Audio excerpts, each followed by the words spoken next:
Hey everyone, it's Richard Metal Fan here, bringing you guys an old school album review. And today we're going to be looking into this album's 10th anniversary, and it's from one of the best in the big four of metal, and I don't even need to introduce this band. And as could see below the title, today we're going to be talking about Worship Music by Anthrax, the band's 10th album released on September 12th, 2011 through Megaforce Records. Now, Anthrax, I definitely don't really need to talk about it. There's nothing really else to be said that hasn't been said already. Part of the big four in the in heavy metal with Metallica, Megadeth, and Slayer. Been around since 1981, and this band has gone through so many lineup changes. And let's go back to their previous album, and this album was their first album in 8 years since We've Come For Your All in 2003, and that was around the time when they had John Bush as their vocalist. But it was around that time he left, and then they got around 2005, 2006, the classic era of Anthrax, when they got Joey Belladonna back, and then Dan Spitz, but then Joey left again, and then John Bush came back again, and then they got a different vocalist before Joey actually came back for real good, Dan Nelson. I believe he did a demo version of one of the songs on here. I can't really remember. But then 2010, Joey Belladonna returned, and I'm glad he did. And then now we have Worship Music, which at the time when I first heard this, I thought this was their best thing they'd done in fucking 20 years. And it was great to have like Joey Belladonna singing again, as well as the, like, I don't know, it's just this album I thought at the time was one of my favorites of 2011. It's just the production wise, I think the band's pretty much on top form. And when Joey came back to the band, I think he just sounds great as ever for a first album that he did since in 19 years, since Persistence of Time, that came out in 1990. And I think his voice, he just, I don't know, at the time he was like 51, and now he's in his 60s, and he still sounds as good as ever, and he still does now. The guitar work is tight. Scott Ian could come up with some great riffs, as well as former guitarist Rob Caggiano. This was his last album with the band before he left in 2013, and of course now he's killing it with Volbeat, and his soloing is great.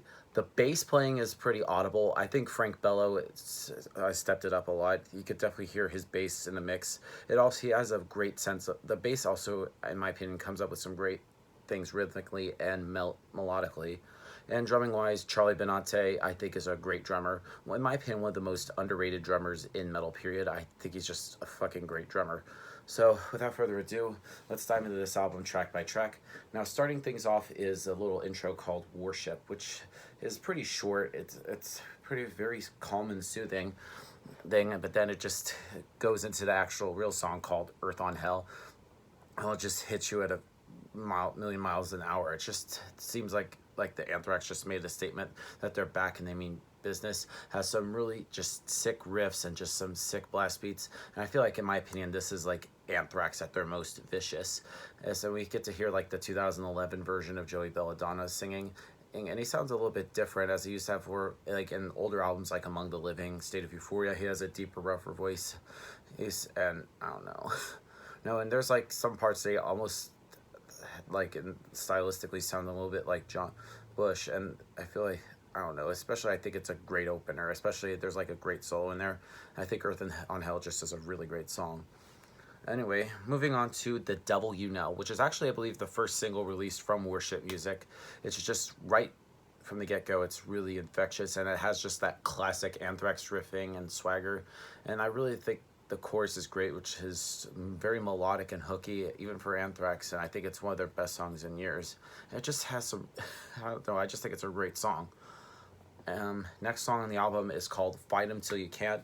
Now, this song kind of starts like it was written like something from like the late 80s, and it has sort of like that classic kind of like gang shout-alongs, and the chorus is super big and melodic, like almost sounding a little bit out of place, but it's a winner. I'm Alive is up next. Now, this song is yet another great song in a row. It's so far, we're about almost halfway through the album, and it's pretty good. And then we get to a little interlude called Hymn 1, and which is actually, for some reason, it's unlisted on the album, but of course I have the iTunes in front of me. It's pretty much on.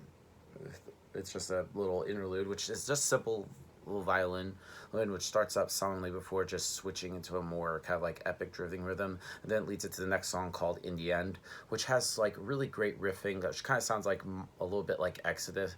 This was sort of like great vocals and kind of like a dramatic atmosphere to it. Next up is The Giant. Now, The Giant is a fast song, but it's not as fast as like Earth on Hell, but it's nonetheless pretty fast. And I think this song has a really great chorus and an amazing guitar solo.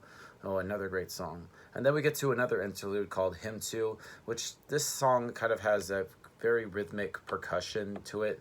And then we get to the next song on here, which is Judas Priest, which is perhaps, in my opinion, the heaviest song on here. And it has, in my opinion, probably the best performance from Charlie Benante on the drums on the album. And I feel like Judas is a lot more melody driven by the typical groove that Anthrax is known for. And it features some intense breakdowns as well. And I feel like this song lyrically is a tribute to the band Judas Priest itself. And I think it's a really great song. Next up is Crawl. Now, Crawl is, in my opinion, a very underrated song, and I just don't even understand it. I think it's a really great, more melodic number, and I really like the lyrics, and especially like the ending where it has a drum outro. It's pretty cool. Next song on the album is called The Constant, and The Constant is just so perfect. It has a very groovy intro and really great verses and a pre-chorus, and then the chorus just leads to it's just really damn good, and there's a fast drum beat behind it, and there's a good injection of speed, and Joey's vocal lines are super just catchy and backed up with some great lyrics, and the riffs behind it is just a perfect balance of emotion with some dash of heaviness. And then we get a little taste of an acoustic guitar, and then just the burn it, some shots from Joey. It's just about the 3-minute mark, the bass sort of like speeds up again, and everything. It's just a very groovy song. And then we close things out with Revolution Screams, which this song is just pounding as hell, and it just freaking just pounds your head.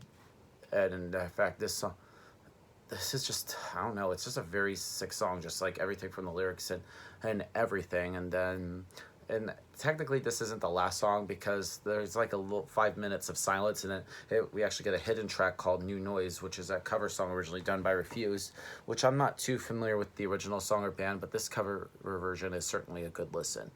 Now, overall, Worship Music by Anthrax was probably a great comeback album for Joey Belladonna and a great return to form for Anthrax. And if I were to give this album a score, I'm going to give Worship Music by Anthrax a 9 out of 10. It's a pretty damn good album, especially like one of my favorites from 2011. So if I were to give it, so yeah, thank you guys for watching this video, and as always, keep it metal.